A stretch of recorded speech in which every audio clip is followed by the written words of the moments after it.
guys believe I'm just here to rotate the tires? Having Dwayne Johnson star as Alex Decker really made sense. We wanted the character of Alex Decker to have a dark side and a light side. So I get to steal a car and make a hit? Must be my lucky day. When you look at Dwayne and his personality and the way he portrays himself in movies, it really fit the character. He's really the perfect Alex Decker. He's an ex-fighter pilot who now works for the government, and he's the best of the best. He is a spy hunter.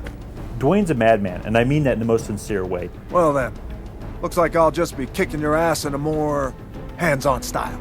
He's always gone above and beyond what we've asked him to do and really tried to understand and be part of the process. I love doing motion capturing work because as a gamer myself, it's great to make sure that, you know, the person who they're playing and who they're depicting is that real person. I love that. Right? I do look cool, right?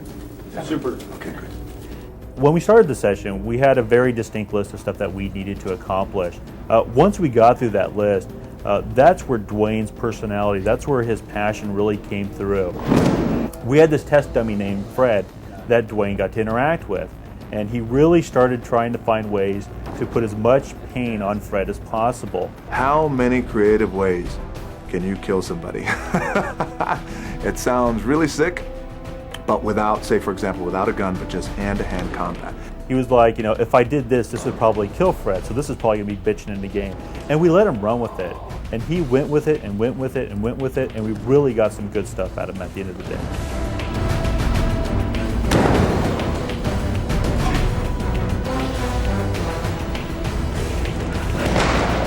When you look at the motion of the game, you really know it's The Rock. You feel like you're playing him. All in a day's work. The weapons in the game are standard military issue. The game really gets special when you get into melee combat mode. We really wanted to keep it fast, action-paced, but very impactful. We wanted the player to feel powerful.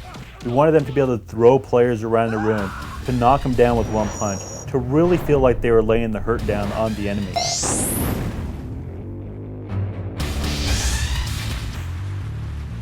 The Interceptor, I'm going to tell you about the Interceptor. It's the most advanced tactical spy vehicle on the planet.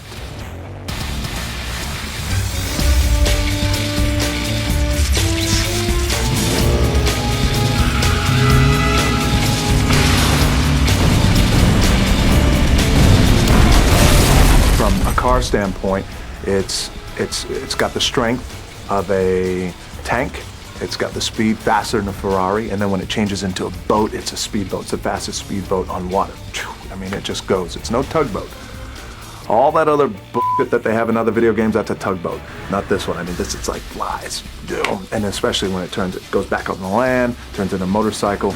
It's incredible. The main goal when we designed this version of the Interceptor was really go back to the old coin-op days of the original, in which there was all this lateral combat going on. You could smash cars off to the side of the road.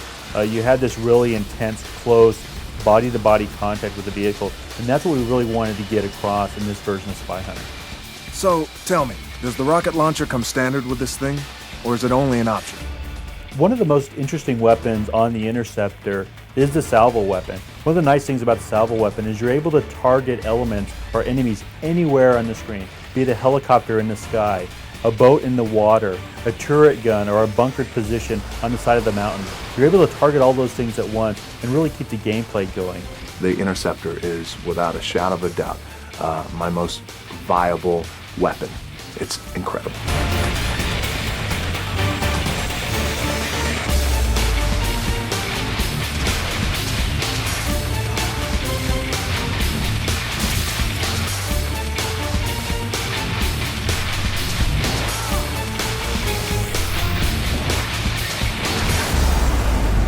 Everybody, it's Rock here.